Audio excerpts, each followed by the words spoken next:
भूतिया railway station पे भूतिया बारात। एक ढोलकपुर नाम का गांव था। गांव से कुछ ही दूर पर एक डरावना भूतिया रेलवे स्टेशन था। गांव वालों का उस स्टेशन में आना जाना तो क्या, उसके आसपास भटकना भी मना था। पुराने गांव वासियों का मानना था कि उस स्टेशन में भूत रहते हैं।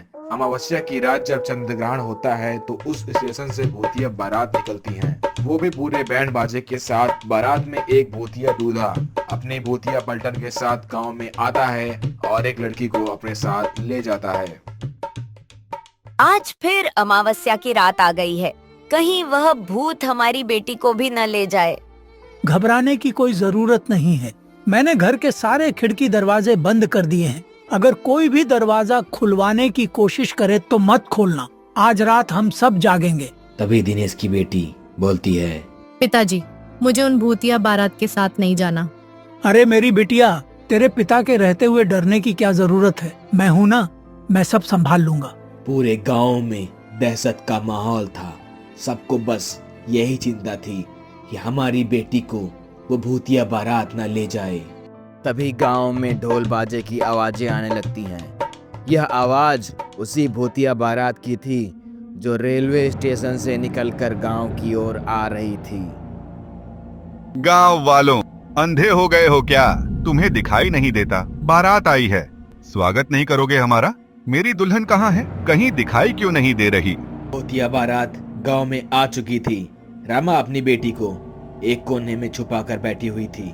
तभी भूत आगे की ओर बढ़ता है और जोर जोर से हंसने लगता है। आज तो मेरी शादी है, बिना दुल्हन लिए वापस बारात नहीं ले जाऊंगा। या तो तुम गांव वाले मेरी दुल्हन को विदा करो या फिर मैं तुम सबको मारकर खुद ही विदा करके ले जाऊं। गांव में सन्नाटा था, मानो सभी को सांप सूंघ गया हो। तभी वो भूतिया दूल्हा रमा के घर में दरवाजा तोड़कर घुस जाता है। तुम्हारा दामाद आया है, चाय नाश्ता नहीं पूछोगे? मेरी बेटी को छोड़ दो, वह अभी बच्ची है। चाहो तो मेरी जान ले लो। मुझसे झूठ बोलता है। कल तू ही तो अपनी बेटी का रिश्ता लेकर बगल वाले गांव गया था। मुझे सब पता है, सब पता है। अरे करम जले, मेरी बेटी को हाथ भी मत लगाना। मैं अपने जीते जी अपनी बेटी की शादी किसी भूत से नहीं होने दूंगी। ठीक है, जीते जी नहीं सही, मरने के बाद तो होगी। फिर उस भूतिया दूल्हे को इतना गुस्सा आता है कि वो उन दोनों को वहीं जान से मार देता है। और पूजा अपने कमरे में चुपचाप बैठी हुई थी। माँ, पिताजी बचाओ, मुझे छोड़ दो, मुझे मेरी माँ के पास जाने दो। अगर वो भूत पूजा की एक बात भी नहीं सुनता, पूजा को पूरे बारात के साथ उसी भूतिया रेलवे स्टेशन पे ले जाता है। अगली सुबह होते ही बाकी गांव वालों की जान में जान आती है।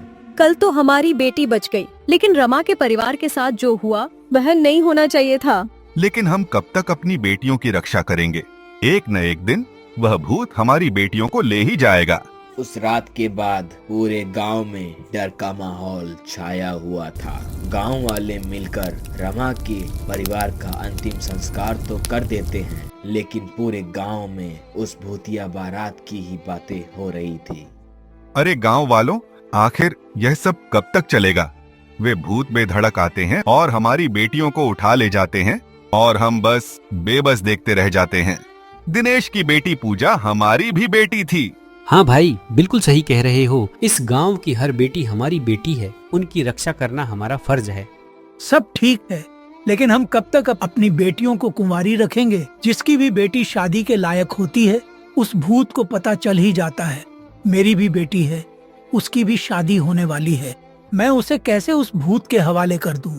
अब हम सब मिलकर उन भूतों का सामना करेंगे। अगले दिन पूरा गांव उमेश की बेटी की शादी में लगा था।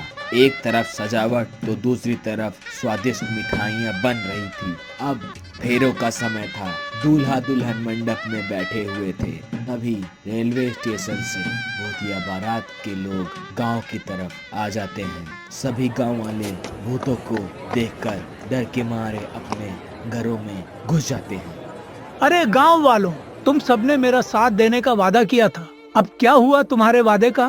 तभी उमेश की बेटी वहां आ जाती है। इतनी हिम्मत! मेरे बिना अपनी बेटी की शादी कर रहे थे। जैसे ही भूतिया दूल्हा उमेश को मारने जाता है तो उसकी बेटी रिया बीच में आ जाती है। आप मेरे माता पिता को मत मारिए। अच्छा, इन्हें छोड़ दूं, लेकिन एक शर्त पर, अगर तू मुझसे शादी करेगी। नहीं बेटी, हाँ मत कहना। इससे अच्छा है कि यह भूत हमें मार दे। अगर मुझसे शादी करने से आप सबकी जान बचती है तो मैं तैयार हूँ। रिया की बात सुनते ही भूतिया दूल्हा रिया को पूरे भूतिया बारात के साथ रेलवे स्टेशन में ले जाने लगता है। किसी भी गांव वाले की हिम्मत नहीं होती कि उस भूतिया बारात का सामना कर सके, क्योंकि उस बारात में एक से बढ़कर एक धुरंधर भूत और चुड़ैल मौजूद थे। तभी एक आलोक नाम का व्यक्ति, जो हाल ही में शहर से गांव आया हुआ था, वो ये सब देखकर कहता है, ये सब गलत हुआ है। मेरी भी एक बहन है और वह भी शादी के लायक हो चुकी है। अगर उसकी जगह मेरी बहन होती तो क्या हम ऐसा ही करते? हाँ जी, आप बिल्कुल सही कह रहे हैं। भैया मुझे बहुत डर लग रहा है। डरो मत बहन, मैं इसका कोई ना कोई समाधान जरूर निकालूंगा और गांव को उन भूतिया बारातियों से मुक्त कराऊंगा। इसके बाद आलोक जंगल में एक तांत्रिक बाबा के पास जाता है और गांव की पूरी स्थिति बताता है। बेटा, तुम्हारे गांव पर भूतिया बारात की छाया है। इससे छुटकारा पाने के लिए मेरे बताए नियमों का पालन करना होगा। जी तांत्रिक बाबा। इसके बाद वो तांत्रिक आलोक को समाधान और नियम बताते हुए एक जादुई जल की बोतल देता है। जा बेटा, तेरा और तेरे परिवार का कल्याण हो।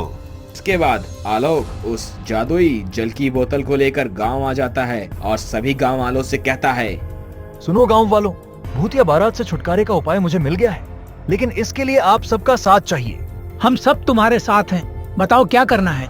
आज रात एक शादी का इंतजाम करो, बाकी मैं संभाल लूंगा।